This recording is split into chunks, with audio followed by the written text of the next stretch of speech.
Good morning, Hank. It's Monday, January 8th. Sarah and I are about to drive out of Asheville on our way to Birmingham, Alabama. I would like to congratulate you on successfully completing the Strawberry Hill Challenge. Except that you didn't complete it.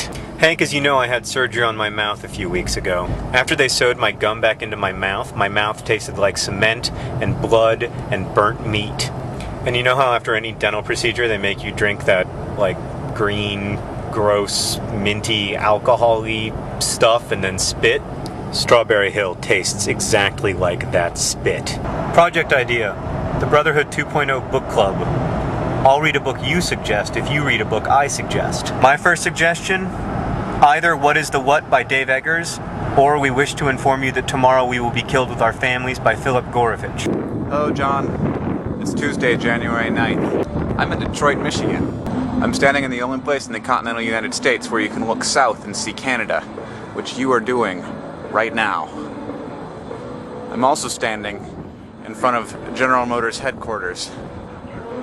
It's a very, very big building. I've accepted an invitation from General Motors to visit the North American International Auto Show in Detroit, Michigan. I was invited to this because I write for a few environmental blogs, and there are some environmental things going on here. Those are my values. This is not my values. And here, we have the weirdest, prettiest fake waterfall ever, and it spells things.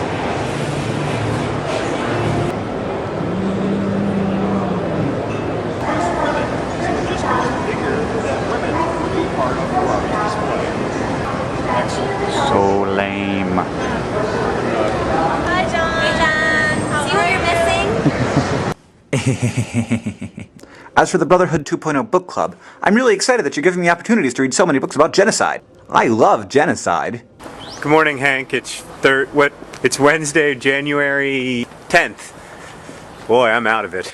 Hi, girls who are being used as objects to sell other objects. Sorry about the patriarchal oppression. I was inspired by your video blog yesterday to calculate my own carbon footprint, so I'm gonna go to bp.com and do it. Hank, I produce 16 tons of carbon a year.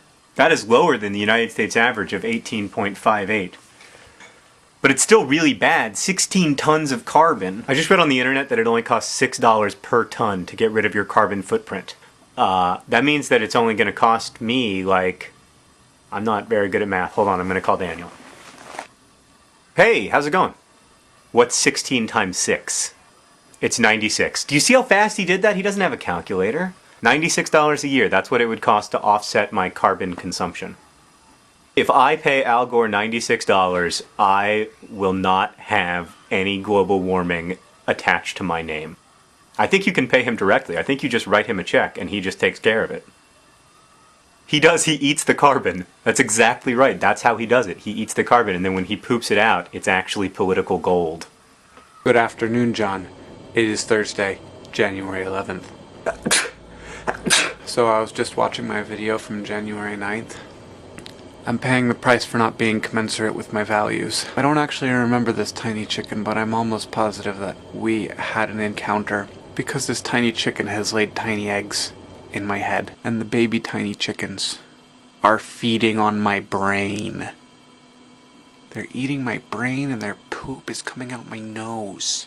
I've got a little bit of a problem, and I was hoping that you or maybe one of our viewers could help me out. I was going to Detroit, right? So I figured I'd have a bunch of business cards printed out. I used an online service and I uploaded my files and they sent me a bunch of business cards.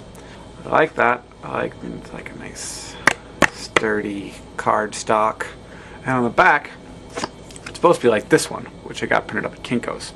This one on the back says this, and on the front says this. What am I supposed to do with this?